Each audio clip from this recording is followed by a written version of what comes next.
लड़की ने अपनी माँ को कफन में लपेटा और फिर गाड़ी को झील की ओर ढकेल दिया। अपनी माँ को अच्छे से बांधने के बाद लड़की उसी नाव पर सवार होकर झील के बीच तक गई और रस्सी काट दी। बेहोश माँ धीरे धीरे पानी में डूब गई। झील के ठंडे पानी ने उसे तुरंत जगा दिया। उसके बेहिसाब कोशिश के बावजूद उसके शरीर पर बंधे हुए पत्थरों ने उसे झील के नीचे तक खींच लिया। डराने वाली बात ये थी कि झील के नीचे इसी तरह के कई और बैग भी हैं। आखिर ये सब मामला है क्या? आखिर ऐसा क्यों हुआ? आइए देखते हैं इस वीडियो में। ये एक सच्ची घटना पर आधारित फिल्म है। टेक्सास के कोस्टल एरिया में मैरी नाम की एक लड़की और उसकी माँ एक वैन होटल चलाती है। जब भी कोई मेहमान अंदर आता है, मैरी चुपके से उसके ड्रिंक में नशीला पदार्थ मिला देती है। बिना सोचे समझे मेहमान इसे पी लेता है और जल्द ही बेहोश हो जाता है। मैरी और उसकी माँ तुरंत काम पर लग गई। उन्होंने मेहमान के कीमती सामानों की तलाशी ली और नौकरों ने उसके कपड़े और सामान जला दिए। वो रात में झील पर गए और उन पर पत्थर बांध दिया। फिर वो एक नाव पर सवार होकर झील के बीच तक गए। मैरी ने रस्सियां काट दी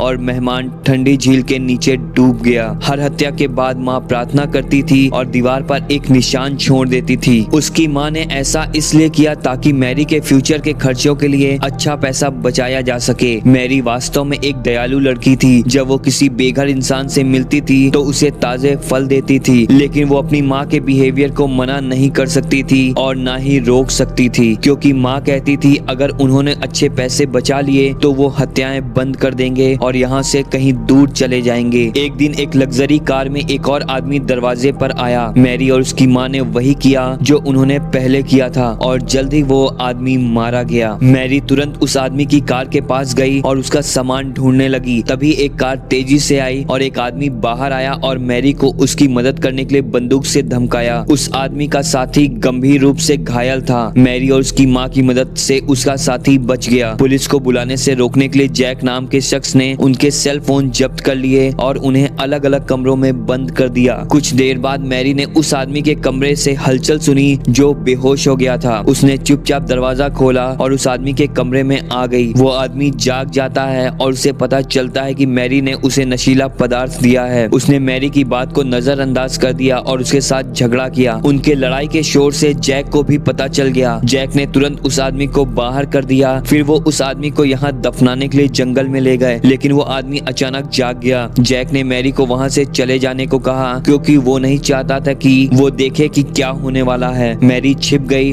और जैक को उस आदमी को गोली मारते देखा। जैक का साथी गंभीर रूप से घायल हो गया और उसे कुछ देर यहीं रुकना होगा। इस बीच मैरी और जैक के बीच रिश्ते बदल जाते हैं। हालांकि उसकी माँ प्लान कर रही थी कि जैक और उसके साथी को कैसे मारा जाए। मैरी का दिल इस बात का विरोध करना शुरू कर देता है। एक दिन मैरी और जैक बेसमेंट में एक साथ आए। उनकी माँ को उनकी घबराहट से पता चला कि उन्होंने कुछ गलत किया है। कुछ ही समय बाद जैक रात को बाहर से लौटा ही था कि मैरी ने उसे अपनी तरफ खींच लिया। मैरी ने उनसे कहा कि वो यहाँ से चले जाएं वरना वो खतरे में पड़ जाएंगे। जैक को उस पर विश्वास नहीं हुआ। दूसरी ओर जैक के साथी को मैरी के नौकर से बातचीत के दौरान उसका लापता भाई स्विच मिल गया। जैक के साथी ने तुरंत नौकर को जमीन पर गिरा दिया और घर वापस जाकर मैरी की माँ से पूछा कि वो घड़ी कहाँ से आई है। साथी ने मैरी की माँ की घबराहट को नोटिस किया और वो लड़ने लगे। आखिर में मैरी की माँ ने नौकर की मदद से उस व्यक्ति को मार डाला। मैरी और जैक ने शोर सुन लिया और वहाँ पहुँचे, लेकिन जैसे ही जैक ने दरवाजा खोला मैरी की माँ ने उसे गोली मार दी। मैरी रो पड़ी जब उसने अपने प्यार को मरते हुए देखा, लेकिन जिंदगी फिर भी चलती रही। वो लाश को झील के बीच में ले गए और रस्सी काट दी जैसा वो हमेशा करते थे। एक दिन सुबह मैरी अपनी माँ के लिए एक कप कॉफी लेकर आई। उसने इसे पी लिया और जल्द ही बेहोश हो गई। मैरी ने अच्छे से अपनी माँ को कफन में लपेटा